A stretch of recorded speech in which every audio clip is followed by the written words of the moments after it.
Mesdames, Messieurs, bonsoir. Merci de suivre ce grand entretien avec son Excellence le capitaine Ibrahim Traoré, président de la transition, chef de l'État. Bonsoir, Monsieur le Président. Bonsoir. Pour cet entretien, je suis accompagné par Innocent Soulaman, journaliste à la télévision Canal 3. Bonsoir, Innocent Soulaman. Bonsoir. Bonsoir, Monsieur le Président. Bonsoir. Chers téléspectateurs, trois principaux points seront abordés au cours de cette grande interview. Il s'agit notamment de la guerre contre les groupes armés terroristes, des réformes de l'État et de la gouvernance et bien entendu des questions de développement.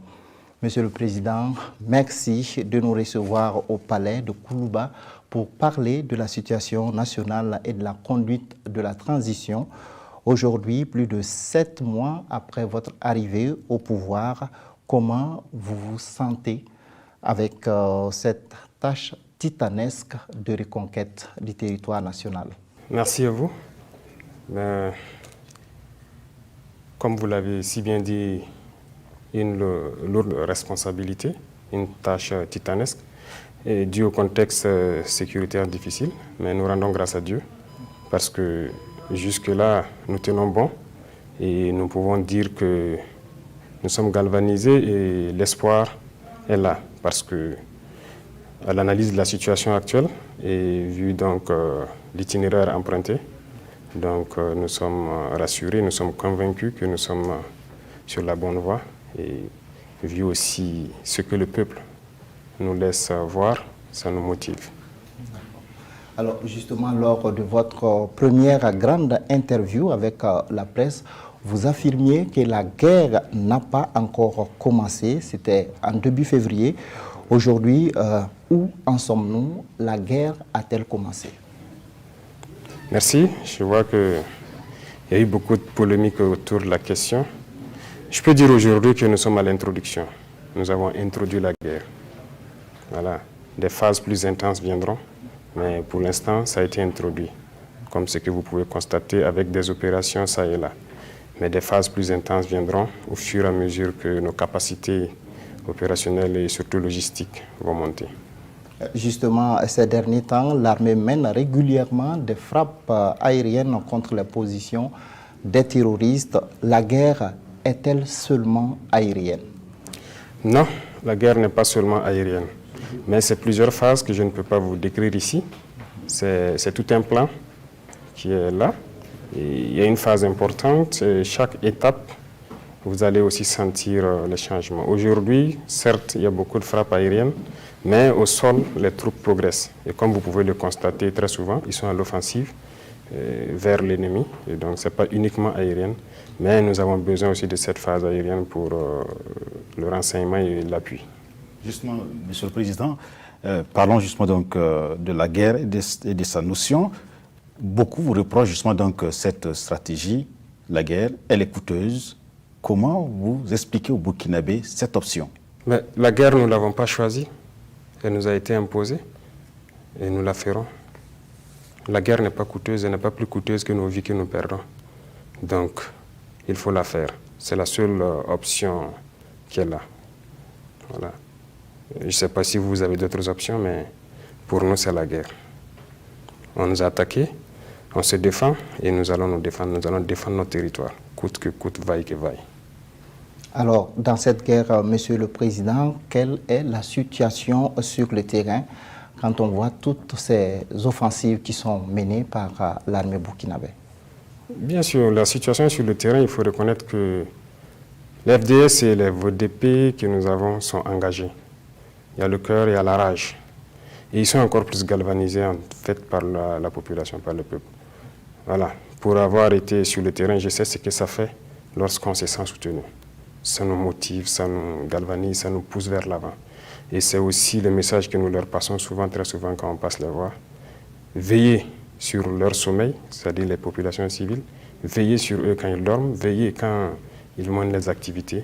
C'est notre mission. Et tous ceux qui se sont engagés dans cette guerre ont ça en tête. Et la situation sur le terrain, c'est ça le plus important. Lorsqu'il y a la confiance voilà, au sein des troupes combattantes et qu'ils ont la rage d'aller vers l'ennemi.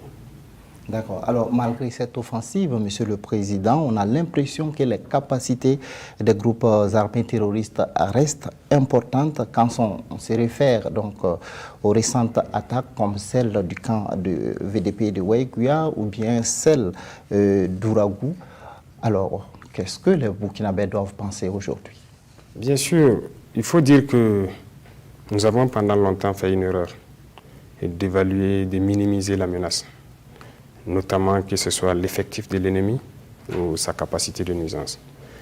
Je me rappelle souvent lorsque dans les centres des opérations, nous montons nos opérations, nous estimons dans une zone très vaste, un ennemi de 200 combattants maximum. On faisait une erreur. On disait que c'était leur capacité de mobilité. Certes, il y a la capacité de mobilité, mais ils sont nombreux aussi. L'effectif est là. En témoigne, actuellement, nous ne sommes pas là pour faire un point de combien on a tué, mais on en tue beaucoup, mais nous sommes conscients qu'ils sont là.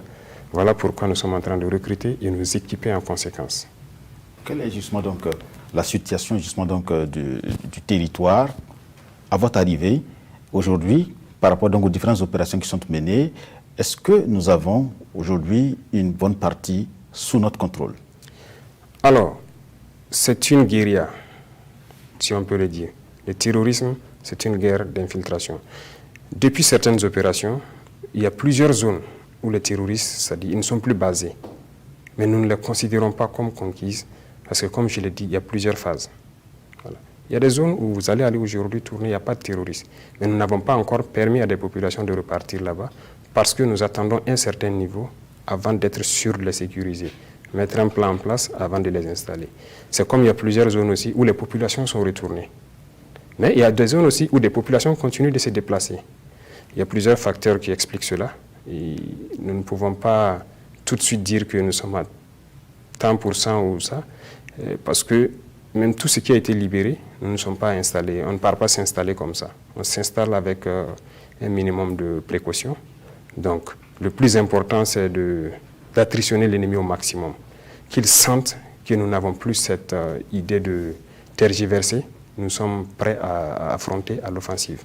Et c'est la seule manière de le fragiliser et maintenant de permettre aux gens de s'installer tranquillement. Alors, l'un des constats qu'on peut faire aujourd'hui, c'est que la majeure partie des attaques les plus importantes interviennent autour de l'organisation des grands événements. Quelle analyse vous faites de cette situation? Oui, c'est bien qu'on fasse cette analyse. Parce que cette lutte, c'est très grand. Le phénomène n'est pas uniquement ceux qui combattent ici. Ils ont leurs stratèges qui ont d'autres objectifs. Bien sûr, avant le CIAO, si je ne me trompe, il y a eu certaines attaques. Mais surtout avant le FESPACO, il y a eu de grandes attaques. Donc, déjà on a analysé, on savait qu'aussi avec la SNC, il y aura de grandes attaques. On a pris quand même assez de dispositions, mais on ne peut pas être sûr à 100%. Comme je dis, c'est une guérilla, il peut surgir de façon inopinée quelque part. Mais l'objectif global recherché par leurs stratèges et leurs relais locaux sur l'étoile, c'est que vous savez créer l'émotion. Les gens ont en tête que le nègre n'est qu'émotion. Donc, si vous remarquez, après le FESPACO, qu'est-ce qu'ils disent sur la toile pendant qu'il y a la guerre et ils sont en train de fêter? SNC, pareil. Donc, les relais des terroristes ne font que relayer ce genre de messages. Donc, c'est créer l'émotion dans la population, essayer de décourager, de solidariser pour que ces stratèges-là puissent atteindre leur fin. Mais bon, nous sommes avertis, donc ça, c'est pris en compte.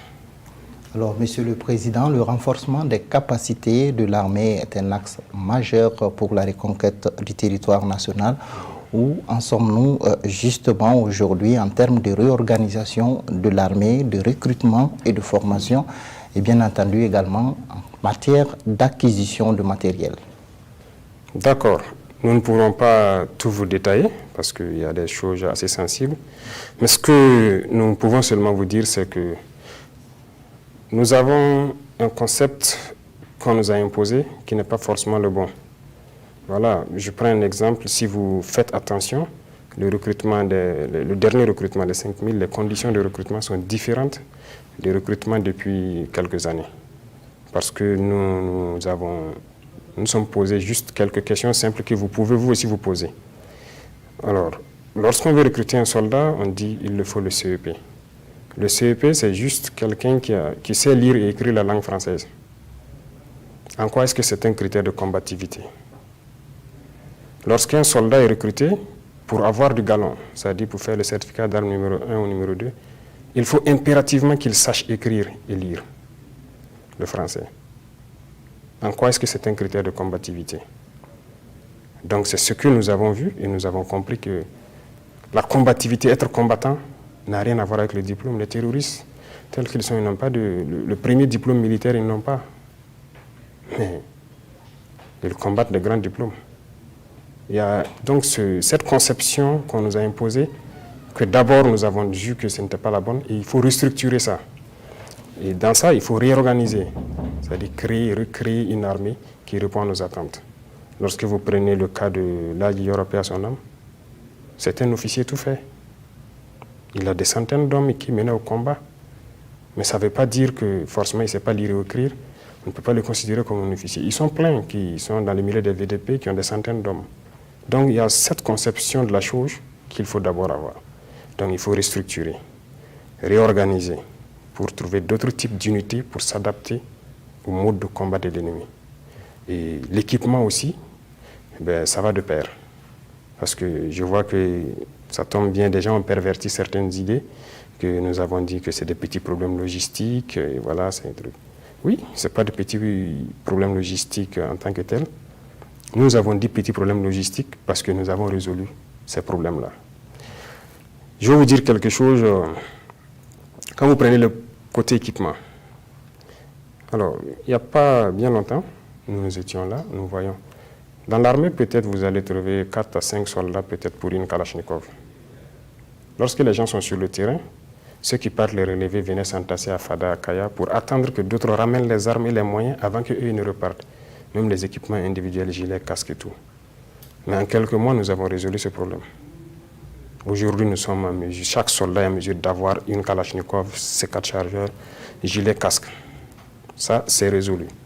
C'est ça le petit problème logistique. Mais bon, on nous a longtemps fait comprendre que c'est difficile d'avoir les armes, c'est ci, c'est ça. C'était du mensonge, je peux dire.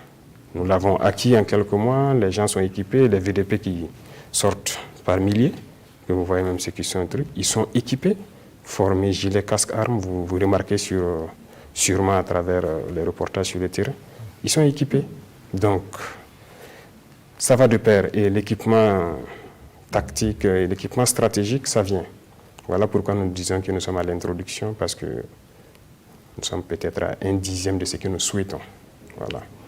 D'accord. En termes de réorganisation de l'armée, vous avez procédé à la création donc, de nouvelles régions militaires. Aujourd'hui, est-ce que ce dispositif est opérationnel sur le terrain? Il est en train d'être opérationnel. Voilà. C'est un dispositif qui a été pensé, qui a été mis en place, mais c'est un processus. Comme je vous dis, il y a le problème d'effectifs qui est là, mais les recrutements sont là pour ça, pour combler ce vide. Et au fur et à mesure, et tous, ils seront étoffés pour se mettre en place. Voilà. Nous ne réfléchissons pas aujourd'hui tout de suite, nous voulons mettre une structure, une armée forte, voilà, qui doit pouvoir répondre donc aux besoins donc, de la population.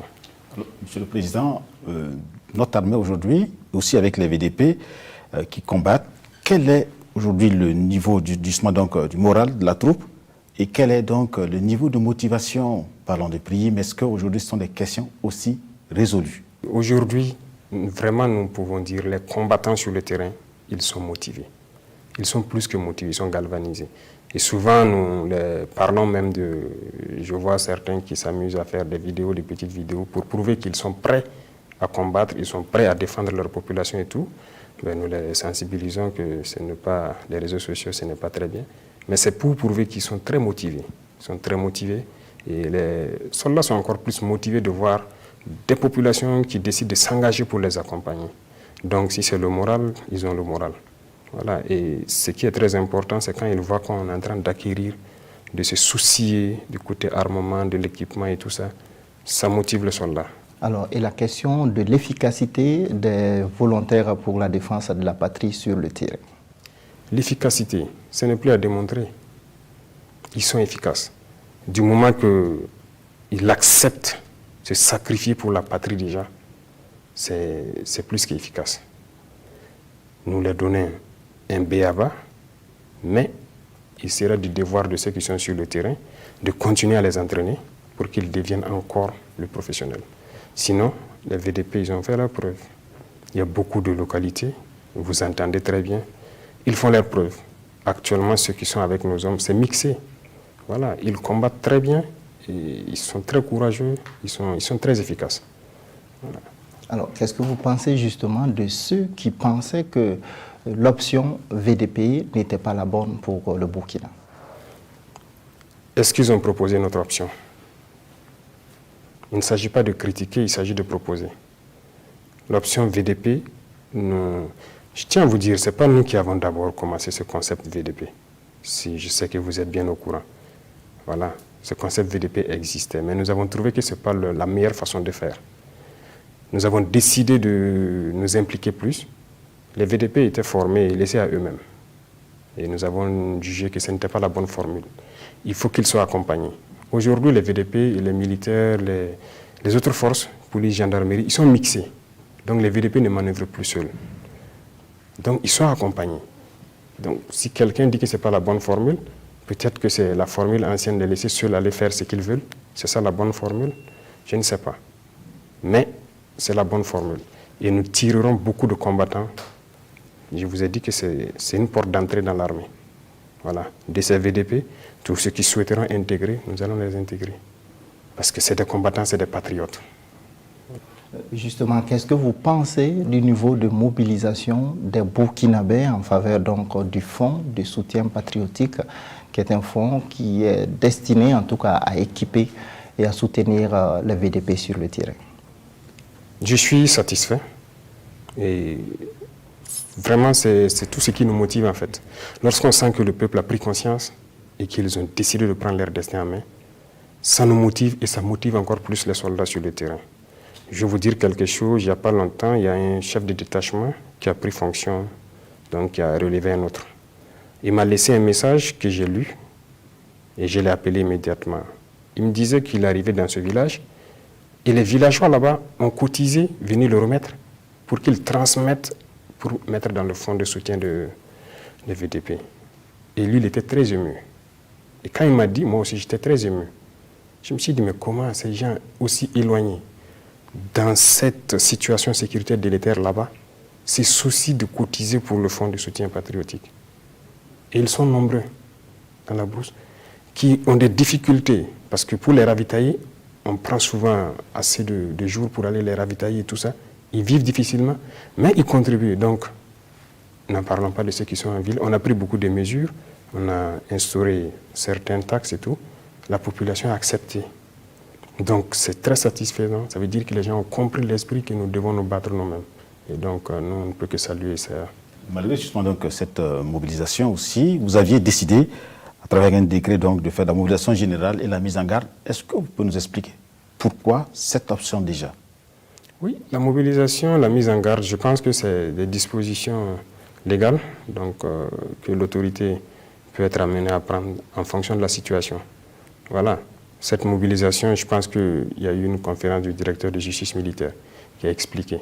Voilà. Je ne dirais pas que c'est différent de la mobilisation qui existe déjà, mais bon, ça accompagne.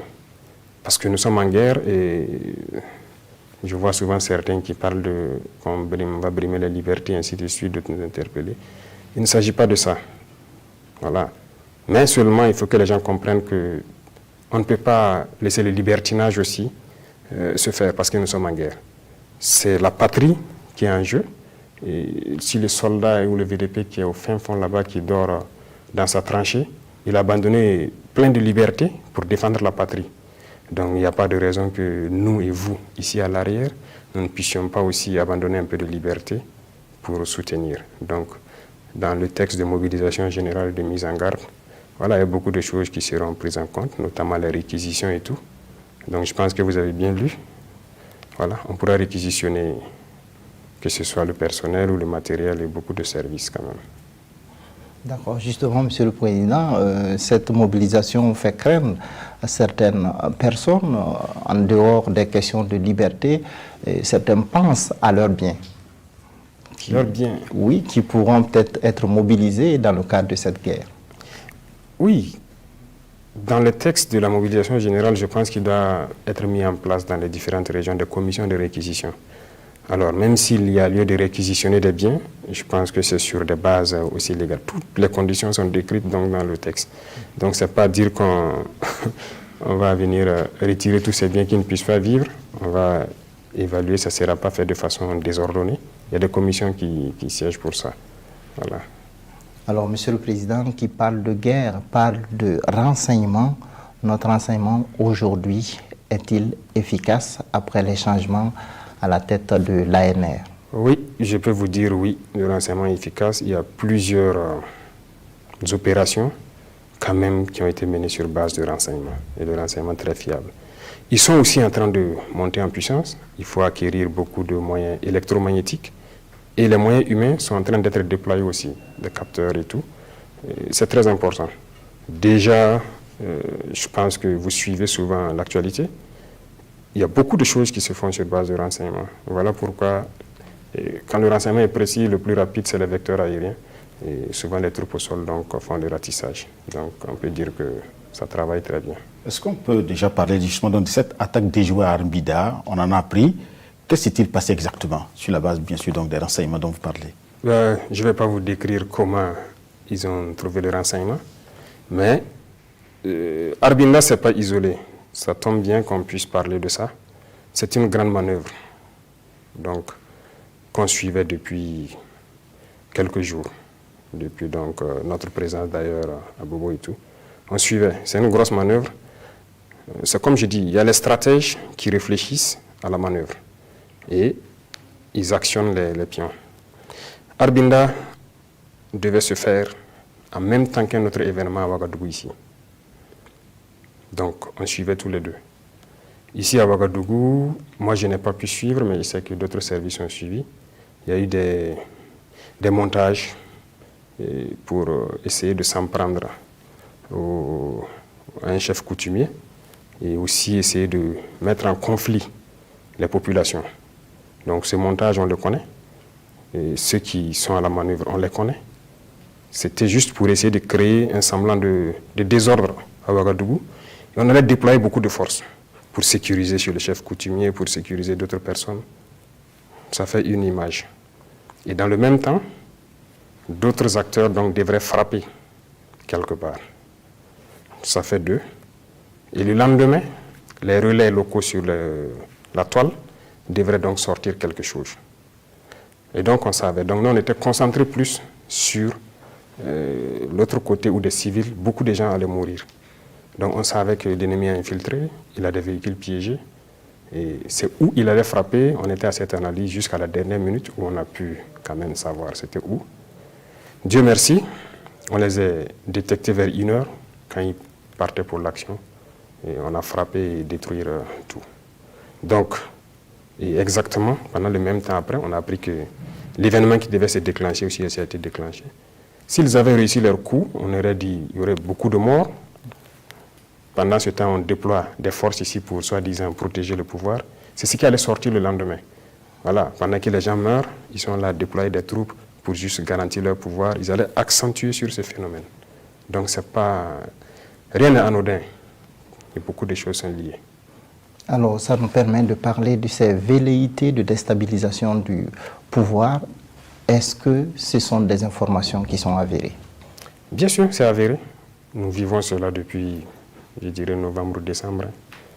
Écoutez, la décision, l'itinéraire emprunté ne plaît pas forcément à tout le monde. Et souvent, quand on parle de l'impérialisme, ce n'est pas forcément ailleurs. C'est ceux-là qui sont là, de Burkinabé, des Noirs ici, avec nous. Ils sont là, ils sont pleins, qu'on connaît, mais pas forcément que... Beaucoup nous ont reproché d'être trop gentils, et je pense qu'à partir d'un moment, ils vont arrêter d'être gentils. Voilà. Beaucoup de choses sont connues, ces velléités existent. Il y a plusieurs plans. Je vous ai expliqué tout de suite ce plan lorsque les fêtes arrivent. C'est un gros plan. Lorsqu'il y a des événements, on crée d'autres événements pour juste créer l'émotion. Le cas de Arbinda, il y a beaucoup d'autres choses. Voilà. De l'argent rentre, ça circule, on voit tout pour essayer de créer d'autres organisations, voilà, qui sont payées ainsi de suite. Mais je pense que la justice est souvent saisie pour certains cas, mais peut-être qu'on va mobiliser d'autres aussi pour leur permettre d'aller défendre la patrie au lieu de chercher à déstabiliser, parce que nous voulons être concentrés sur la guerre. Alors justement, Monsieur le Président, vous dites que les renseignements ont des informations sur ces personnes, des individus qui cherchent à déstabiliser le pouvoir en place. Est-ce que justement, il y a des arrestations ou des procédures en cours donc, pour pouvoir juger ces personnes? Ces personnes sont très intelligentes. Et ces personnes sont manipulées par des gens qui nous ont peut-être légué nos textes. De notre constitution jusqu'à notre droit et tout, bon, ce n'est pas nous qui l'avons créé, on a copié et collé. Donc ces gens connaissent la limite de certains textes. Et ils exploitent cela, et comme on est dans un état de droit, ils disent à leur relais sûrement, faites ça, ils ne pourront pas faire ça, parce que vu en fonction des textes, ils ne peuvent pas. Et réellement, la justice a beaucoup de peine. Voilà, parce que aujourd'hui, pour avoir ce qu'on appelle des preuves, c'est un peu difficile souvent. Mais qu'à cela ne tienne, nous avons acquis un certain nombre aussi d'équipements techniques qui nous permettent d'avoir les preuves. Donc, sûrement dans les jours à venir, vous verrez, vous allez découvrir sûrement beaucoup de visages et tout. Voilà, donc ça existe. C'est pour dire que même quand vous prenez la lutte, ce n'est pas exclu souvent que vous entendez des gens dire, des VDP qui se plaignent ou des villageois qui se plaignent, ils ont arrêté des gens, mais après on les libère. Oui, on arrête. Lorsqu'on nous alerte, on arrête, on remet aux EPJ. Mais s'il n'y a pas de preuve, parce que le villageois ne pourra jamais filmer le gars avec une Kalachnikov ou un truc, c'est ce que le terrorisme même exploite, nos textes. Il sait que tant qu'on n'a pas de preuves tangibles, on ne peut rien faire. Et donc beaucoup de gens sont arrêtés, mais libérés à la suite. Mais bon, ce n'est pas la faute à ceux qui arrêtent ou bien la faute à la justice. Ils se basent aussi sur nos textes, donc ça fait partie des réformes aussi. Et pourtant, on vous accuse de ne pas observer bien sûr donc des procédures sur les droits de l'homme. Les droits de l'homme. Je ne savais pas que j'étais accusé de ne pas observer des procédures. Je suis en train de l'apprendre. Sinon, si on ne respectait pas les droits de l'homme, il y a quand même plusieurs personnes qu'on avait déjà arrêtées, hein, beaucoup de personnalités, si on peut le dire ainsi. C'est parce qu'on laisse la justice faire son travail vraiment que voilà. Mais je vous ai dit, si certains débordent trop et que ça peut jouer sur la patrie, comme ce qui est en train d'arriver actuellement, nous allons nous excuser et en vertu donc d'autres textes tels que la mobilisation générale, nous allons permettre à d'autres d'aller défendre la patrie au lieu de trucs. Sinon, nous sommes de grands défenseurs des droits de l'homme. Les droits de l'homme, ça commence par quoi? Le droit à la vie. Nous sommes des soldats et tous ceux qui se battent, leur mission première, c'est quoi? C'est de protéger la vie. Si on nous dit qu'on ne respecte pas les droits de l'homme, ça c'est un peu malhonnête. Justement, Monsieur le Président, cette question nous permet d'aborder le sujet sur les allégations de violation des droits de l'homme actuellement au Burkina Faso avec la dernière attaque donc, qui s'est produite à Karma. Alors, qu'est-ce qui s'est-il exactement passé dans ce village situé à une vingtaine de kilomètres de Waïkouya? Alors, je vais profiter donc témoigner toute ma compassion aux victimes de Karma et à toutes les victimes du terrorisme. Ce n'est pas la première fois que ça arrive et je pense que actuellement, si je ne me trompe, le DGM et d'autres membres de l'exécutif sont en train de rencontrer certaines structures pour les expliquer un certain nombre de choses. Et aussi les dossiers qui sont déjà à la justice militaire et qui font l'objet d'enquêtes. Et les enquêtes sont en cours. On attend que les enquêteurs fassent leur travail et que les gens évitent de tirer des conclusions hâtives. En tant que chef de l'État, quel était votre ressenti quand vous aviez appris justement donc ce drame? Pour ceux qui me connaissent, on est forcément meurtri. Ça fait mal de voir ça. Voilà. Je pense que On m'a dit qu'il y a 136 corps qui ont été inhumés. Ça fait mal que des Burkinabés meurent, ça fait mal. C'est tout ce qu'on peut dire, mais il faut rendre justice. Il faut se préparer à retrouver ceux-là qui font ça. De même que tous ces drames qui sont déjà passés. Voilà. Donc la justice militaire, on ne cesse de les acculer, d'aller vite pour qu'on puisse agir. Souvent, c'est difficile pour eux. Il y a certaines zones où il y a eu des exactions où ils ne peuvent pas avoir accès facilement. Mais on fait l'effort, souvent, l'armée fait l'effort de les y amener, et de chercher à auditionner, d'enquêter et tout. Alors, des accusations sont pointées sur les forces de défense et de sécurité dans ce qui s'est passé à Karma. Qu'en dites-vous, Monsieur le Président? Ok, je vois que ça attire beaucoup, en tout cas, l'attention. Les accusations, c'est ce que je disais, il faut éviter d'accuser sans savoir ce qui s'est passé. Parce que tout est possible. Tout est possible. Dans l'armée, il y a ce qu'on appelle la perfidie. Et je pense que ça fait partie des modes d'action privilégiés de l'ennemi. Lorsqu'il est faible, quand il voit le rapport de force défavorable, il passe souvent par ces actions-là. Donc, quelqu'un qui sait ça et qui sait trop de choses qui peuvent se faire, on ne peut pas immédiatement accuser les forces de défense et de sécurité. Donc, c'est la prudence qui est de mise, laisser les enquêteurs aller jusqu'au bout avant de commencer à accuser qui que ce soit. L'objectif d'accuser les FDS, je ne sais pas c'est quoi, c'est de les casser le moral, d'essayer de les... Parce que c'est une manière de casser le moral. Voilà, et je ne pense pas que c'est la bonne chose. Sur Karma, on parle bien sûr donc d'allégation de génocide. Est-ce que c'est une réalité ou c'est de l'instrumentalisation? Génocide. Bon, j'ai entendu ce terme, d'autres se sont précipités pour le dire. Bon, peut-être c'est des gens qui méconnaissent ce qu'ils disent. Peut-être qu'ils ne savent pas ce que ça veut dire un génocide. Mais je pense que ces propos-là ne doivent pas attirer trop notre attention. Voilà. Et le Burkina est en guerre depuis bientôt 7-8 ans. Hein. Il y a eu plusieurs drames. Mais pourquoi on n'a pas parlé de génocide? Et subitement, on parle de génocide. Avec Karma, donc ça doit quand même tiquer les gens. L'instrumentalisation, ça est là, c'est clair. Voilà. Pourquoi commencer à accuser directement? Parce qu'on a dit qu'ils sont venus avec des pick-up, c'était les tenues de l'armée et tout, c'est ça? J'ai entendu des propos comme ça.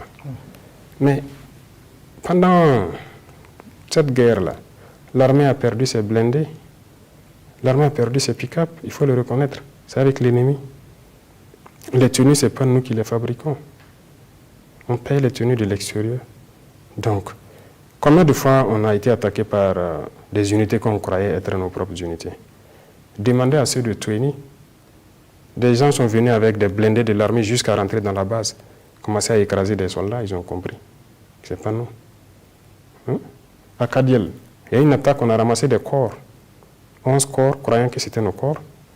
C'est à Bourzanga que les gens se sont rendus compte que parmi les corps, il y a des corps de terroristes. Mais habillés de la même façon. Moi, je vous parle comme ça, je suis un témoin privilégié de la perfidie. Le 14 avril 2018, si je ne me trompe, vous pouvez fouiller Internet, il y a eu une très grande attaque à Tombouctou contre la base de la MINUSMA. Je pense que c'est l'une des plus grandes attaques. Lors de cette attaque, la base est grande. Il y a beaucoup de contingents, et la force est là. Mais l'ennemi a usé de la perfidie. Moi, j'ai eu la chance ou la malchance d'être dans cette attaque. Et on a vu beaucoup de choses. Donc, on ne peut pas a priori parler comme ça.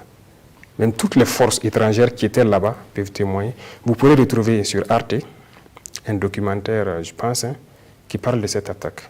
Parce que nous avons vu des véhicules UN venir. Mais ceux qui étaient dans le véhicule avaient notre tenue, avec des casques bleus. Mais comme on était sous le feu, le mitrailleur a mitraillé le véhicule. Il l'a arrêté. Quelqu'un a envoyé le RPG. Le véhicule a pris feu par l'avant. Et les deux qui étaient dedans nous interpellaient. Ils nous appelaient de venir. Alors j'ai failli dire à mes unités, parce que nous on avait 2 porteurs disparus. J'ai failli les dire, bon, on sort, on part sauver les gars. Parce que les soldats m'ont dit que, est-ce que ce n'est pas nos 2 camarades? Parce qu'ils sont dans un véhicule pick-up UN avec nos casques bleus. Bon, on doutait. Mais le feu montait déjà sur la cabine. Moi, j'ai dit non, patientez. Bon, à l'étape où ça est, j'ai dit même si ce sont nos camarades, ce sont des dommages collatéraux. Le mot collatéraux n'est pas fini dans ma bouche. Je me suis retrouvé à me réveiller sous la terre et j'ai vu juste un cercle noir dans le ciel. Le véhicule était piégé. Bourré d'explosifs, il a explosé en fait. Pendant ce même combat, un autre véhicule est passé par le checkpoint. Un véhicule donc immatriculé FAMA, un pick-up, mais avec des forces qui semblaient être des forces françaises, de Barkhane. Des gens à la peau blanche, avec tout, la tenue française, les écussons de l'armée française, ce qui donc a fait que les soldats ont soulevé la barrière. Parce qu'ils se sont dit que c'est une unité amie qu'ils ont recueillie. Ils ont roulé tranquillement jusqu'à la porte de Barkhane. Tout le monde connaît cette histoire. Et lorsqu'ils sont arrivés, ils ont débarqué. Je pense que des soldats sont venus pour ouvrir, pour voir ce qu'il c'était. Et le véhicule a explosé. Plusieurs soldats de Barkhane ont été blessés. Et j'espère qu'ils se sont bien rétablis. Donc, sur le terrain, nous connaissons l'histoire de cette guerre. Et il faut éviter autant que possible de ne pas aller dans ce sens-là. Donc, on attend que les enquêtes finissent pour dire qui était là-bas, qui a fait quoi. Voilà, donc c'est des exemples, il y en a plein, vous pourrez vous renseigner. Monsieur le Président, votre ministre de la Défense a évoqué hier justement donc une coalition, la notion de coalition internationale contre le Burkina. Vous, chef de l'État, est-ce que vous assumez justement donc de telles notions? Assumer de telles notions, il s'agit d'analyser et d'observer ce qui se passe. D'abord, nous sommes en guerre et la guerre est arrivée à une étape assez importante. Et il y a des choses, c'est normal que les gens se posent des questions. Quand on prend le côté équipement, ils sont nombreux ces pays-là qui ont refusé de nous vendre l'équipement. Refusé catégoriquement. D'autres nous ont dit qu'ils ne nous vendent pas ce qui est létal. Ça veut dire les armes, ils ne nous vendent pas. Donc peut-être que c'est avec les cailloux qu'on va combattre l'ennemi, je ne sais pas. Et même ça, même ce qui n'est pas létal, en termes de blindés et autres, ils sont nombreux ces pays qui refusent de nous vendre. On s'est tourné vers d'autres pays pour acheter. Mais ils sont encore nombreux ces pays qui viennent s'offusquer pour qu'on ne parte pas payer avec ces États. Bon, ce genre de comportement, qu'est-ce que vous voulez? C'est compliqué. Aujourd'hui, vous avez parlé du terme génocide qui est sorti à un moment particulier. On regarde l'agissement de beaucoup de gens. Nous voyons certaines choses, mais seulement nous continuons de communiquer pour dire aux gens d'arrêter. Le peuple burkinabé a choisi son destin, d'assumer son destin. Il faut respecter ce choix. Voilà, donc c'est ce que nous pouvons dire. Le reste, c'est à nous de nous préparer à toute éventualité. Alors, cela nous donne l'occasion, Monsieur le Président, de parler justement des sources économiques de financement des groupes armés terroristes. Qui financent ces terroristes? Les terroristes, ils ont beaucoup de sources. Mais au fil du temps, nous découvrons aussi beaucoup de choses. Il y a des nationaux qui les financent indirectement sans savoir. Des gens qui les vendent des choses parce qu'ils payent cher. Ils ont l'argent. Donc, ça, c'est une source. Il y a nos bétails qu'ils vendent à l'extérieur, qu'ils achètent très bien. C'est une source. Il y a l'orpaillage qui est là. C'est une source. Et aussi, dernièrement, on a arrêté des gens à Ouagadougou. On était beaucoup étonnés. Ils viennent par lot entre 30 000 et 60 000 euros. Donc, ils ont cette devise étrangère, tout neuf. Et ces individus étaient venus de Djibo, d'Iguel Djibo, pour venir faire le change à Ouagadougou et repartir. Bon, on se demande donc d'où vient ça. Donc, plusieurs fois, on a intercepté ces cas-là avec des devises étrangères. Et ça se pose beaucoup de questions quand même. Donc, ils ont du financement. Ça, c'est sûr. C'est sûr. D'accord. Alors, ça nous donne l'occasion aussi de parler de la violation de l'espace aérien par des aéronefs. Ce n'est pas des cas nouveaux. Alors, aujourd'hui, le phénomène se poursuit? Oui, je pense que le ministre en a parlé hier, non? Ça se poursuit. Et nous ne manquons pas de notifier souvent à ceux-là qui sont les auteurs. Parce que nous, dans la plupart des cas, nous arrivons à identifier les aéronefs. Et souvent, il nous arrive de les interpeller. Ça arrive même à la deuxième attaque de Ougarou. Voilà, les soldats sont là, vous pouvez vous renseigner.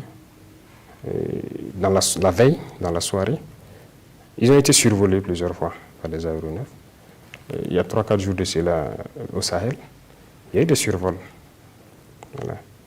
Et souvent, donc, on identifie l'appareil et on fait des écrits pour dire clairement votre appareil est venu, il a fait ci, il a fait ça. Et il faut arrêter parce que ce n'est pas intéressant. Donc, ça continue. Est-ce que justement l'armée burkinabé a les moyens donc d'intercepter ou de détruire ces aéronefs? Oui, actuellement il y a ces moyens. Nous pouvons le faire, voilà, même si on ne les a pas déployés. Mais nous partons du principe que autour de nous, il y a des pays amis qui ont aussi des partenaires. Et peut-être que c'est pour les besoins de ces pays, je ne sais pas. Mais nous communiquons d'abord, nous dialoguons. Et nous les disons, si vous êtes en train d'opérer en faveur des unités amies de ces pays, il faudrait nous dire à l'avance. Et si vous avez besoin de rentrer dans notre espace, il faut aussi nous prévenir en fait. Voilà. Nous n'interdisons pas quelqu'un de rentrer dans notre espace, mais si on est prévenu, on sait que vous passez par là pour un besoin particulier.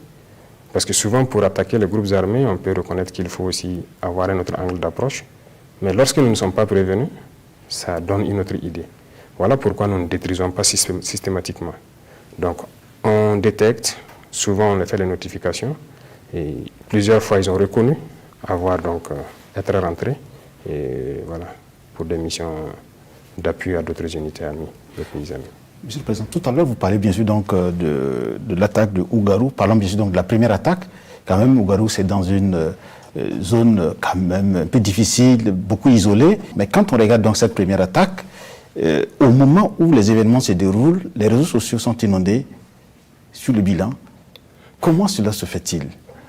Bon, je n'ai pas réussi à suivre, mais quand même, il y a des gens autour de moi qui suivent les réseaux sociaux qui me disent. Et nous avons appris des bilans pas possibles. C'est les relais en fait des terroristes. C'est une guerre. La guerre, il y a la guerre et il y a la communication. Donc il y a des individus aussi que les terroristes ont qui font leur communication sur les réseaux sociaux parce que c'est aujourd'hui devenu l'outil d'information de la population. Et donc ces individus, les premières heures, je pense qu'on m'a rendu compte que 100 morts ou quoi, c'est leur souhait. Voilà, c'est cette propagande aussi qu'ils font pour les terroristes. Et bon, j'ai dit, ne tirons pas de conclusion, on reste, on attend ce que l'unité sur place va communiquer parce que des renforts partaient. Donc les renforts sont arrivés, ils ont fait le constat et ils nous ont envoyé le point. Donc 33, j'ai dit, vous confirmez 33, dit oui. Est-ce que les autres sont présents? Tous les autres étaient présents. Les blessés, est-ce qu'ils sont évacués? Ils sont à Fada. Donc, quand on voit ce qu'ils ont publié au départ, bon, c'est leur souhait. Il y a une façon de minimiser la puissance de feu de notre armée basée à Ougarou. Alors, l'attaque de Ougarou est arrivée, si vous voyez la veille, nous avons attaqué une base importante vers en haut de Kanchari. Et je pense que c'est une réaction à cela. Mais cette base a été attaquée parce que nous avons suivi pendant plusieurs jours des infiltrations de terroristes venant de pays voisins, donc, qui se sont donc rassemblés là-bas. On savait qu'il y avait des attaques en préparation. On a attaqué la base en premier, donc il y avait d'autres bases. Donc c'est une riposte.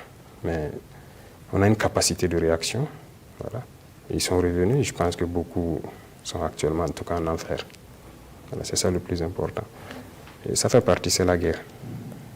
Alors, Monsieur le Président, le Burkina Faso doit s'allier à d'autres pays, à des partenaires en tout cas pour pouvoir peut-être gagner cette guerre. Aujourd'hui, après le départ de l'armée française, qui sont les alliés du Burkina Faso dans la guerre contre le terrorisme? On a beaucoup d'alliés. Voilà. Le départ de l'armée française même ne signifie pas que la France n'est pas un allié. L'ambassade française est là. Mais on a des alliés stratégiques aussi. Voilà. On a de nouvelles coopérations. On a la Russie, par exemple, qui est un allié stratégique. La chance, c'est que la plupart de nos moyens majeurs même sont russes. Et on continuera d'acquérir des moyens majeurs avec la Russie. Vous avez la Turquie qui est un allié majeur. Vous avez d'autres États aussi. Donc, on a beaucoup d'alliés. Seulement les niveaux de coopération diffèrent.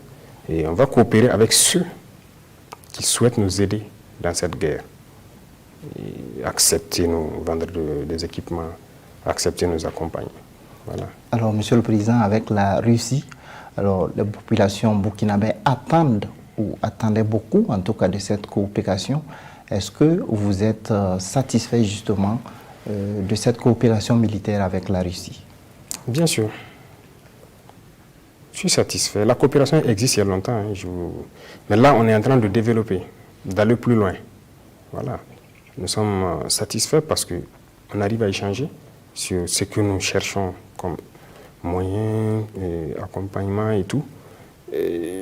C'est franc. Voilà. On va vous vendre ça, c'est à tel prix. On ne veut pas ça, c'est ci. Nous aussi, on ne veut pas ça, c'est ça. On a des intérêts et on défend toujours les intérêts du Burkina. Peu importe l'allié, c'est d'abord nos intérêts et on regarde ce qui nous arrange. Donc, la Russie, c'est un allié. Alors, on a vu lors d'une des séances du Conseil des ministres le Burkina Faso qui a accordé, en tout cas, la possibilité pour la Corée du Nord de nommer un ambassadeur au Burkina Faso. Alors, qu'est-ce que vous attendez de ce pays?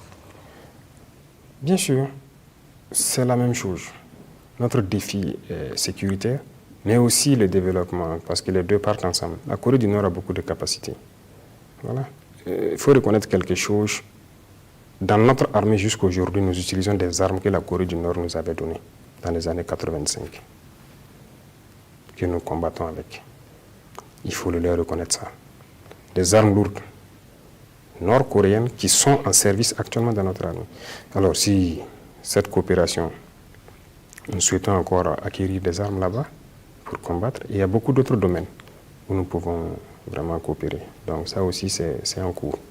Sur le terrain, est-ce que, par exemple, notre armée est appuyée par des forces étrangères?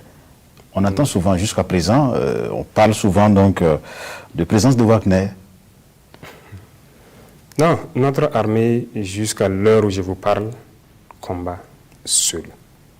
Ce sont nos FDS et nos VDP qui combattent. Et d'ailleurs, on n'a même pas fini de former tous les VDP, c'est tout ça, je dis que c'est l'introduction d'abord. C'est pas personne, aucune force étrangère. Le concept de Wagner, c'est un concept, en fait, créé pour dire à certains États d'abandonner le Burkina. C'est tout. Eux, ils parlent de Wagner. Vous savez combien de pays ont des armées privées? Pourquoi ils ne parlent pas de leurs armées privées? Ils sont nombreux, ces pays qui ont des armées privées, qui nous ont approchés aussi pour vendre leurs services.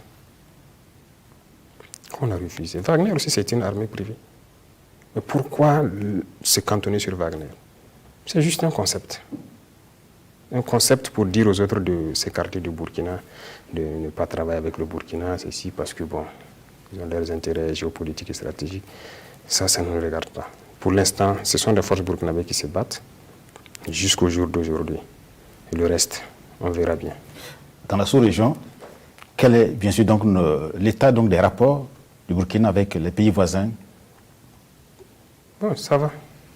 Les rapports sont bons. Et ce qui nous préoccupe tous dans la sous-région actuellement, c'est la sécurité. Et nous avons plusieurs échanges, nous avons plusieurs rencontres. Je pense qu'avec la plupart des pays, nous avons en vue des opérations. Certes, d'autres même s'impatientent parce qu'ils veulent commencer rapidement. Mais nous avons plusieurs fronts. Donc, d'ailleurs, on profite à s'excuser auprès de certains de ne pas aller aussi vite qu'ils le pensent. Nous avons des centres d'intérêt. En fonction de nos renseignements, nous décidons de concentrer nos efforts ici ou là. Et au fur et à mesure que nos capacités en effectifs et en matériel montent, en mesure de pouvoir combattre sur tous les fronts. Voilà, sinon, c'est la préoccupation majeure, le sujet de nos débats, c'est la sécurité. Et donc, ça va. Il y a eu récemment, bien sûr, donc, des propos d'un général d'un pays voisin, bien sûr le Niger, qui a accusé le Burkina Faso quand même d'être abandonné par d'autres pays. Nous ne bénéficions d'aucun soutien. Notre armée semble ne pas être efficace. Comment vous avez vécu ces propos, vous, en tant que chef de l'État? Non, moi, c'est des cas isolés. Ces propos, ça ne nous affecte aucunement parce que je ne sais même pas s'il est vraiment un général de l'armée nigérienne. Parce que l'armée nigérienne, les combattants de l'armée nigérienne, comme je le dis, et nous, on se respecte bien, on travaille bien ensemble. Donc, si quelqu'un est loin des combats, il raconte d'autres choses. Bon, ça n'engage que lui. Hein. Nous, qu'on soit isolés ou abandonnés, mais on se bat. Notre peuple nous soutient. C'est d'ailleurs très bien. Tout ce que nous achetons, c'est au budget national. C'est le peuple qui contribue. Voilà. Et c'est une fierté. Ces propos de ce monsieur, il ne faut pas trop prendre en compte. Voilà. Alors, le Mali et le Burkina, c'était un tandem qui marche bien dans la lutte contre le terrorisme? Bien sûr, ça marche très bien. Aujourd'hui, je peux dire que ça marche très très bien. Et nous arrivons à opérer ensemble. Les aéronefs burkinabés rentrent au Mali. Le renseignement aussi, ça est là, on partage. Les aéronefs maliens rentrent, souvent même quand ils sont fatigués, ils peuvent se reposer à Ouaga ou à Bobo. Et quand ils veulent, ils repartent. Donc, c'est devenu le même territoire. Voilà. Ils peuvent même stationner autant qu'ils veulent ici. C'est le même ennemi qui bouge entre nous deux, donc ça se passe très bien. Voilà, donc il n'y a pas de souci sur ce plan.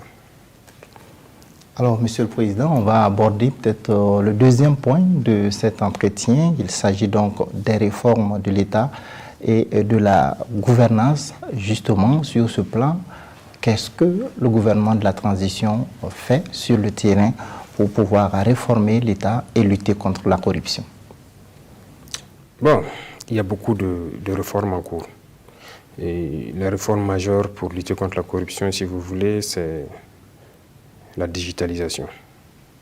Voilà, déjà, on commence par nous-mêmes, FDS. Je pense qu'il y a une application qui a été testée à Ouagadougou pour ceux qui ont pu circuler, le e-contravention, qui a été créé pour déjà que les citoyens puissent payer lorsque ils sont amendés, si on peut le dire, qu'ils puissent payer directement au trésor à travers une application, que l'argent ne circule pas. Parce que lorsque chaque année le RENLAC fait la publication des structures les plus corrompues, on se rend compte que les porteurs de tenue sont chaque fois en tête. Et on commence d'abord la lutte par là-bas. Et il y a bien sûr d'autres secteurs qu'il faut dématérialiser. Ça a été lancé et c'est en cours. Parce que c'est un processus qui avait été bloqué, comme vous avez pu voir les rapports. C'est le seul moyen de lutter contre la corruption, lorsqu'on dématérialise les procédures et qu'on digitalise certains trucs. Donc on est lancé sur ça. Là, ça permet de ne pas pouvoir tricher. Sinon, c'est un phénomène qui détruit quand même notre pays. Donc plusieurs réformes sont en cours dans plusieurs ministères, prenant en compte ce volet-là.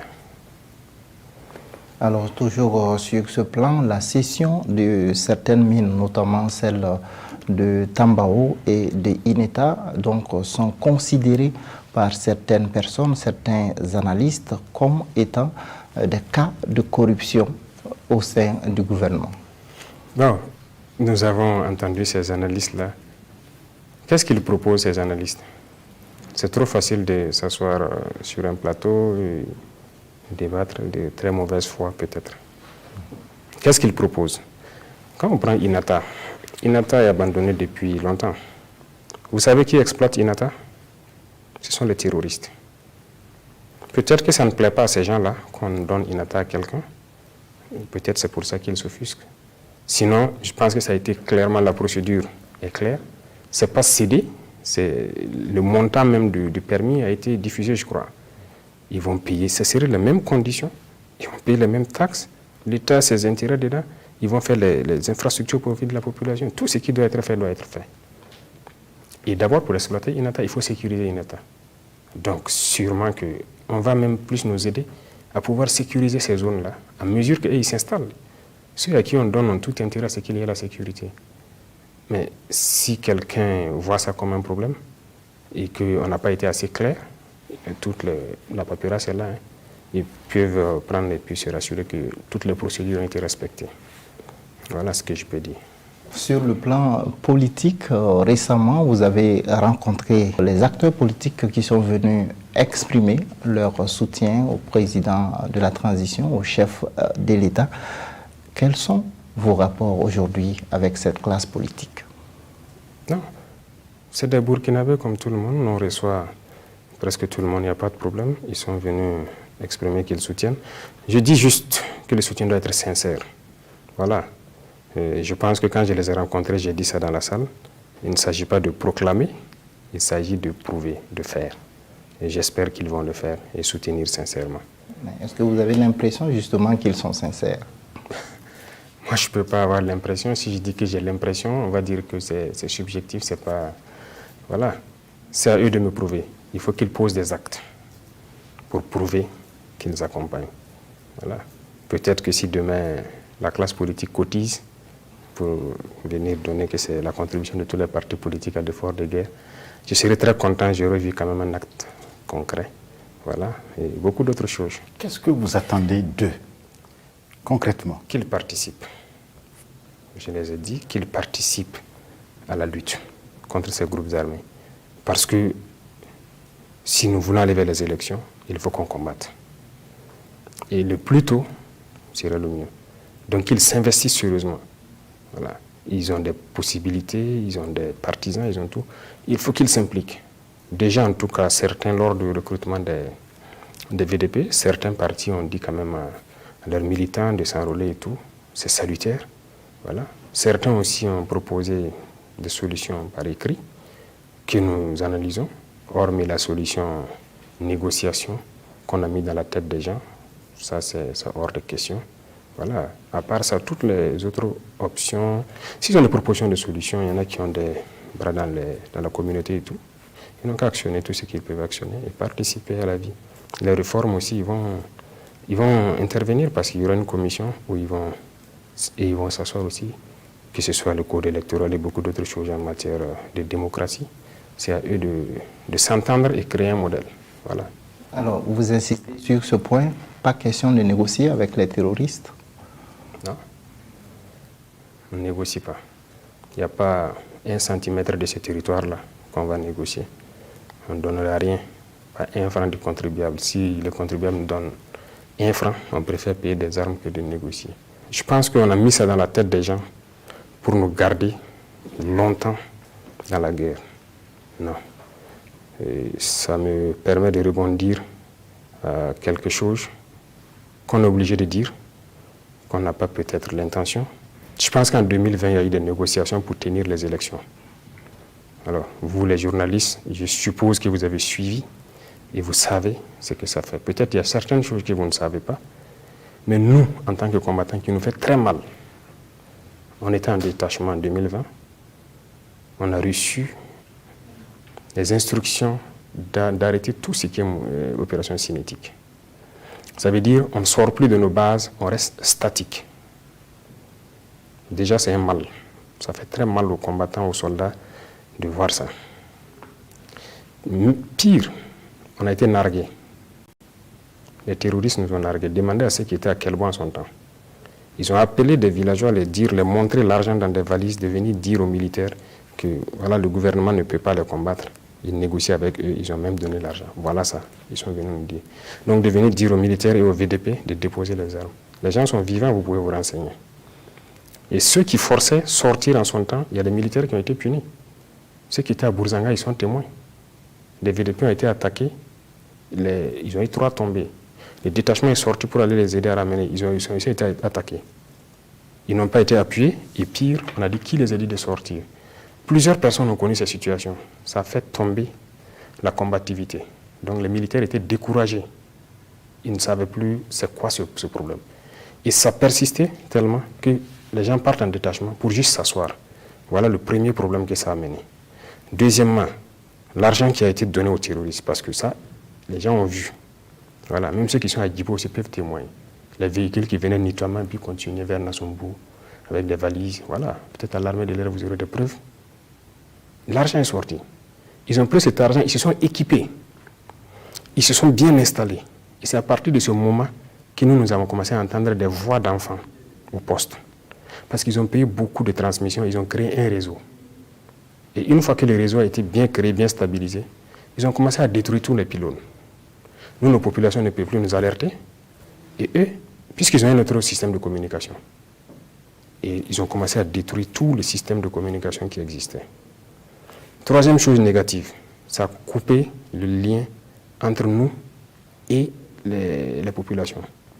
Vous imaginez, on vous dit, c'est interdit de sortir. Vous êtes assis. Les populations vous appellent. Et Naba, ils sont ici, ils sont ici, ils sont ici. vous avez interdiction de sortir. Vous êtes obligé de faire semblant de tourner. Le lendemain encore, ils vont dire, 3 jours, 4 jours. Qu'est-ce qu'ils commencent à nous dire? Que quoi? Sirkabe Zabra Point. Voici la phrase. Qu'il n'y a pas de vérité dans notre combat. Et ils voient les gars, ils nous appellent, on ne vient jamais. On ne peut pas dire à ces populations-là qu'on a interdiction de sortir. Mais on est là, chacun est là dans son détachement. Et finalement, les gens voyaient, ils ne nous disent plus. Parce qu'ils se disent qu'on les dit, ils ne viennent pas. Pourquoi ils vont nous dire? Il y a eu beaucoup d'effets.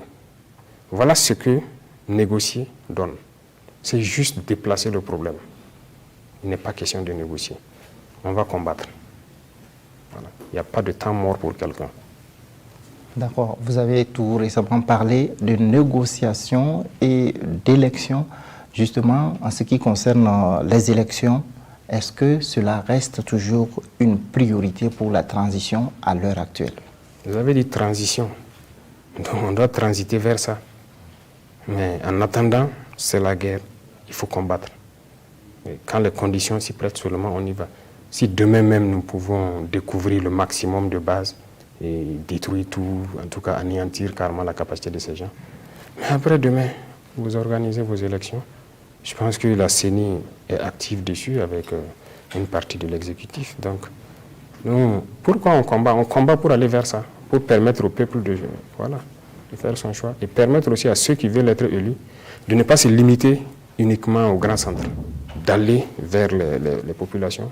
Mais aujourd'hui, si on prend l'instant aujourd'hui, on ne peut pas faire la campagne sur tout le Burkina. Donc, les élections, c'est à l'issue de ce processus. Comment est justement donc l'évaluation de la feuille de route de la transition, surtout avec la CEDEAO qui suit effectivement donc ce point? Alors, ce volet, je pense que la CEDEAO devait mettre en place donc un mécanisme de suivi. Et ça n'a pas été pu. Ils devaient se réunir. Sinon, le mécanisme de suivi, donc ils ont tout écrit. Ils devaient venir donc pour mettre ça en place, mais à un moment donné, leur calendrier ne les a pas permis de venir. Sinon, il y a un mécanisme de suivi de la transition qui existe en fait sur papier. Et la CEDEAO va suivre tout le calendrier, toute la feuille de route. Et au moment venu, à chaque étape, je pense qu'ils vont venir échanger avec nous pour nous dire, nous sommes à telle étape, est-ce que, voilà. Donc, on est à l'écoute. Alors, Monsieur le Président, justement, est-ce que l'élan actuel de reconquête du territoire national aujourd'hui permet de respecter le calendrier de la transition? Surtout qu'avec à la prise du pouvoir, vous aviez déclaré que le calendrier prévu jusqu'en juin 2024 était large et qu'on pouvait tenir les élections après justement donc la sécurisation. Compléter la phrase, c'est notre souhait. C'est votre souhait. De le faire bien avant. Voilà. Et ce qu'on souhaite, on a même souhaité, si on peut le faire tout de suite, le plus tôt possible, et que nous retournons d'où nous sommes venus. Donc c'est le souhait. Et qui ne souhaite pas que ça finisse tout de suite? Qui souhaite continuer de voir des gens mourir? Je dis même les terroristes, ce n'est pas un plaisir de tuer. C'est des hommes, c'est des Burkinabés, c'est des hommes burkinabés. Il faut qu'ils comprennent qu'ils doivent revenir à la raison. C'est un souhait. Et on espère pouvoir rentrer dans le temps. Certes, ceux mêmes qui nous ont beaucoup parlé d'élections dès les premiers mois, novembre, décembre, beaucoup de chanceliers étrangers nous ont martelé ça ici, c'était le débat principal. Et dans le même temps, c'est même refusé de nous vendre les armes. Mais comment voulez-vous qu'on combatte rapidement pour faire les élections si vous refusez? Ils nous ont fait perdre un peu de temps. Mais Dieu merci, on est en train de trouver d'autres circuits. Donc, on a cette volonté d'aller vers ça. Voilà. Monsieur le Président, il y a la question de la démobilisation des combattants terroristes. Aujourd'hui, qu'est-ce qui est prévu, en tout cas, pour accueillir ceux qui vont accepter de déposer les armes? D'accord, il y a une commission, je pense, qu'on a instruit de mettre en place, qui est là donc à un niveau bien donné, qui discute avec certains acteurs, notamment le monde judiciaire, parce que souvent les terroristes ont peur de quelque chose, c'est de venir et qu'on l'attrape, on part l'enfermer et tout. Donc on discute avec eux pour qu'on trouve une autre solution, c'est-à-dire la réinsertion. Voilà. Beaucoup ont peur, certains ont déposé les armes, mais ils ont peur d'aller en prison. Mais moi-même, je vous ai dit, je pense la dernière fois ici, attraper, enfermer, c'est pas la bonne chose. C'est pas dans nos cultures même d'ailleurs d'enfermer. Voilà, c'est la pire crainte de certains terroristes. Parce que d'autres sont démobilisés, dont parmi eux des enfants. Voilà, on a même des enfants de 14 ans dans les rangs qu'on a pris. Donc il y a un processus qui est en cours, il y a cette discussion avec le monde judiciaire. Il faut mettre en place des structures, c'est-à-dire qu'il ne peut pas être démobilisé aussi, venir s'asseoir et se regarder. L'oisiveté est mère de tous les vices. Il faut les trouver des activités. Dans ce sens, dans certaines zones, on est en train de vouloir créer des zones de pâturage avec de l'agroforesterie, c'est-à-dire des arbres fourragers qu'on va essayer de faire quand même, délimiter des zones et en faire des zones de pâturage parce que ces arbres sont bien donc pour les animaux. Et dans plusieurs autres domaines d'activité, en fonction de ce que chacun voudrait exercer, on va les permettre d'exercer. Et ils vont produire pour la population. Peut-être que la peine sera un certain nombre de travail d'intérêt public au profit donc de Burkina. Voilà, on est en train de voir, même pour les prisonniers qui sont en prison actuellement, j'ai dit au ministère de la Justice de voir donc avec voilà, nos magistrats pour qu'on puisse mettre à profit la peine travail d'intérêt public au lieu de prendre enfermé dans le noir et on nourrit, bon, ça nous fait perdre assez quand même. Dans ce sens-là, qu'attendez-vous justement donc des leaders communautaires? Bien sûr, on a eu beaucoup de rencontres, hein. Certes, souvent ce n'est pas médiatisé, on a eu beaucoup de rencontres. L'attente c'est à eux de faire revenir à la maison, d'assurer. Ces questions sont revenues justement. Certains ont dit qu'il y en a qui veulent revenir mais ils ont peur d'aller en prison. On dit non, il faut les rassurer qu'il y a une commission qui est en place, qui discute avec le monde judiciaire pour trouver une solution, pour que ça ne soit pas ce qu'ils pensent. C'est pour les réinsérer et trouver autre chose. Donc les leaders communautaires doivent jouer ce rôle-là, de pouvoir faire revenir à la maison beaucoup d'enfants qui sont égarés, qui sont partis là-bas sans savoir de quoi il s'agit, ou bien par pauvreté ou truc, qu'il y a des possibilités de revenir. Et on a créé le centre d'appel. Certes, il y a les alertes qu'on a souhaité que ça vienne là-bas maintenant, mais il y a aussi ceux qui appellent par ce numéro-là pour déposer les armes et tout.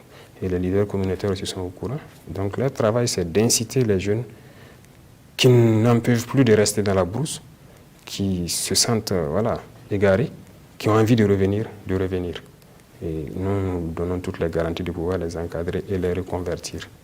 Voilà. Monsieur le Président, que pensez-vous de ces Burkinabés qui ont de la difficulté à accepter que l'on puisse accueillir des terroristes, des gens qui ont tué d'autres Burkinabés? C'est vrai que ce sentiment d'accueillir des gens qui ont tué d'autres Burkinabés, ça existe, ça peut exister. Mais il s'agit de la communication. Voilà. Il faut qu'à un moment donné, les gens parlent de pardon, de tout.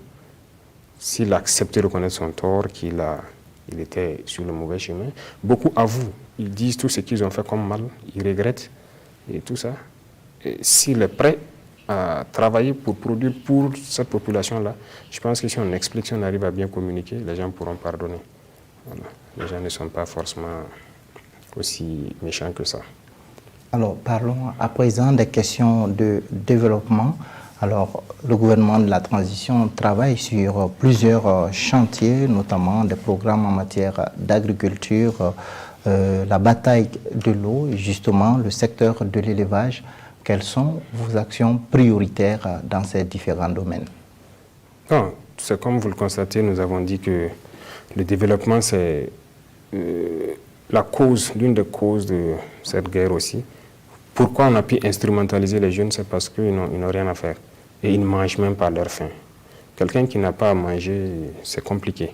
Donc voilà pourquoi nous avons mis l'accent sur l'agriculture, l'élevage et l'accès à l'eau potable. Et ça doit permettre de résoudre beaucoup de problèmes. On a beaucoup de programmes d'agriculture qu'on a lancés et il y a aussi l'APEC qui va prendre en compte beaucoup de projets communautaires dans le sens de l'agriculture et de l'élevage. Pour l'eau, on a déjà lancé une centaine de forages, mais on voit que c'est minime parce que vraiment le manque d'eau au Burkina est criard. Donc nous allons continuer autant que possible pour chercher à creuser le maximum de forages, réhabiliter le maximum de barrages pour permettre aux gens de travailler. Parce qu'on a beaucoup de barrages les digues ne sont pas bien, c'est en train de céder un peu partout. Il faut reprendre tout ça. Et c'est uniquement au bord de cette eau. Pendant longtemps, on a fait les barrages posés, mais en fait, ce n'est pas exploité.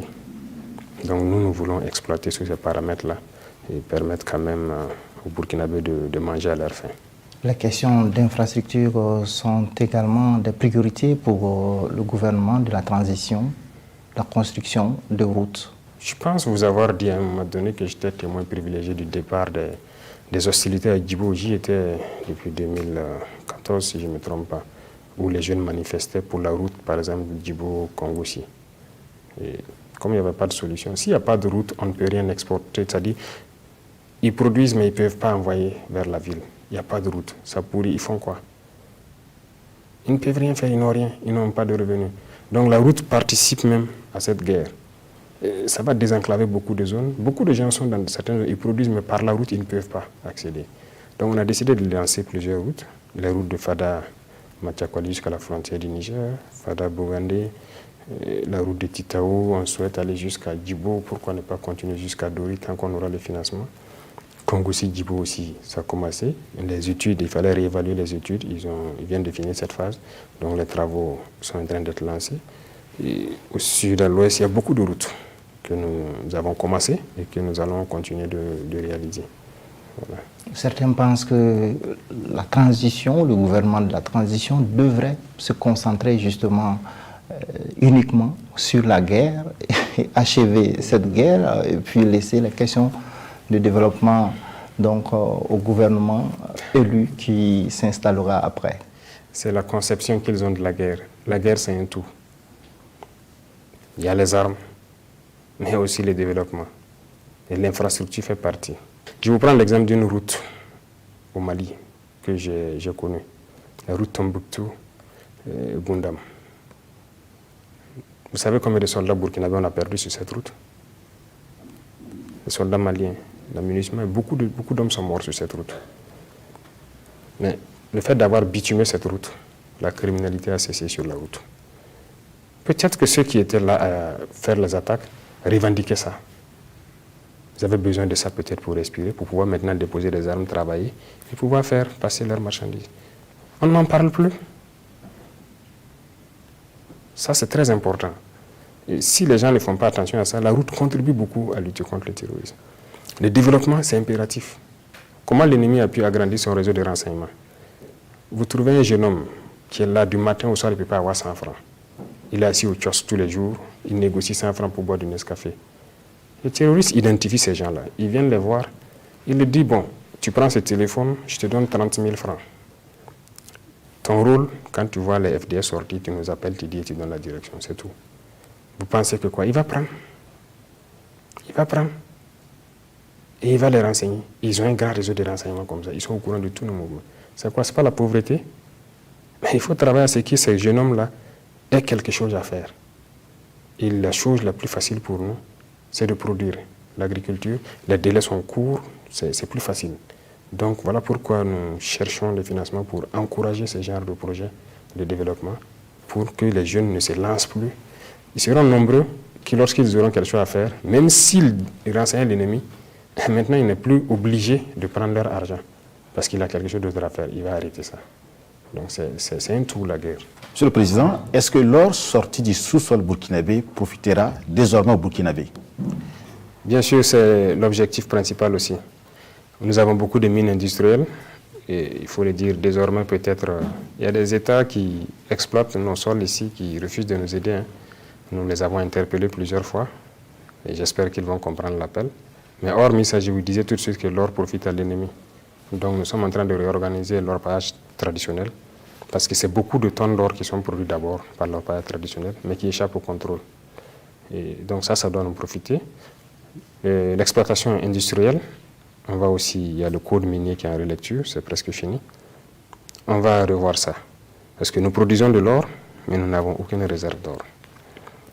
Bon, ça pose beaucoup de questions du pourquoi toutes ces années on n'a jamais pu penser à ça. Mais nous sommes à ça actuellement. Chercher à produire nous-mêmes, les semi-mécanisés, on a écrit les textes pour ça. On encourage ça, c'est dans le même sens qu'on a aussi fait des textes pour faciliter la création des PME et tout ça. Voilà, on espère que les Burkinabés pourront s'organiser, se réunir pour exploiter notre or et pour que ça nous profite. On ne pourra pas continuer à laisser nos ressources sortir comme ça. Voilà. En termes de soutien aux petites et moyennes entreprises, le dernier conseil des ministres tenu à Bobo-Dioulasso a pris un certain nombre de mesures pour alléger les charges de ces entreprises. Bien sûr, c'est pour favoriser l'entrepreneuriat des jeunes. Il y a beaucoup de dispositions dans le texte, si vous lisez. Je sais que beaucoup de gens ont peur. Ils sont un peu emmerdés lorsqu'il s'agit de créer une entreprise. Le droit d'enregistrement, le TVA, les 2 premières années, ce n'est pas évident de bien fonctionner. Donc le ministère des Finances a fait une évaluation où vient un certain nombre de taxes qu'on a tout annulé pour permettre aux jeunes de pouvoir créer librement des entreprises et de pouvoir grandir parce que c'est un secteur quand même qui va employer beaucoup de gens. Donc c'est l'idée comme ça, c'est l'objectif. Alors Monsieur le Président, nous sommes quasiment à la fin de cet entretien. Alors, que pensez-vous aujourd'hui de la mobilisation citoyenne autour de la transition? À quelques centaines de mètres d'ici, il y a des groupes de jeunes qui veillent jour et nuit sur la transition. Est-ce que vous êtes au courant? J'ai appris ça. Je ne vais pas dire que je ne suis pas au courant. Et je passe souvent aussi par le même... vous voulez parler du rond-point? Oui. Je les vois. Et je suis touché quand même. Je suis touché parce que c'est ça qui nous motive, c'est ça qui motive tous les combattants sur le terrain. Quand ils savent que le peuple est mobilisé derrière, ça ne peut que vous encourager à travailler pour le peuple. Parce que nous n'avons que de compte à rendre qu'au peuple. Et nous ne ferons que ce que le peuple souhaite. Donc s'ils ont compris notre mission, ils ont compris la trajectoire, eh bien nous sommes très contents. Donc cette mobilisation, on salue et on dit aux gens de continuer à maintenir la flamme et de veiller. Parce que l'impérialisme beaucoup de plans dans son sac. Donc, on salue cela. Aujourd'hui, quel message vous avez à l'endroit des Burkinabés à cette étape de la guerre et de la reconquête du territoire national? D'abord, le message, c'est que les gens puissent se mobiliser et veiller sur ce qu'on est en train d'entreprendre. Inviter certains Burkinabés à être prudents et à se départir des manipulations. Parce qu'il y a d'autres qui sont là, qui ne prient actuellement que de voir le chaos. Et on invite ces individus-là à se départir. Il y a beaucoup de choses que nous savons. Il ne faut pas qu'ils croient que nous ne savons pas. Nous savons et nous n'avons pas peur. Et si jusque-là on observe certains, il y a une limite à toute chose. Ces individus qui sont en train de chercher à perturber pour attirer notre attention ailleurs pendant qu'on doit être concentré sur la guerre, et bientôt, je pense que ça doit s'arrêter. Et ceux qui continuent de soutenir, nous les remercions et nous les encourageons dans ce sens-là. Parce qu'ils soutiennent la transition, mais c'est surtout les combattants sur le terrain qui doivent libérer cette patrie-là, qu'ils soutiennent et ça les motive, ça les galvanise. Merci. Merci à vous, Monsieur le Président, d'avoir répondu à l'ensemble de nos questions. Innocent Souleymane, merci donc de l'accompagnement pour cet entretien.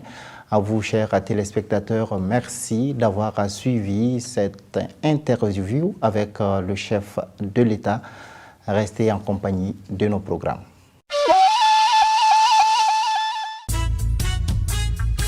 Bido tiba udogu len litwa golio ba guruba Burkina jakwanda chagale te palmaniko Burkina jakwanda chagale te dugipo Burkina jakwanda chagale itiet dandanri yangan donum piam yan duama len utayin yemen tiet bar Burkina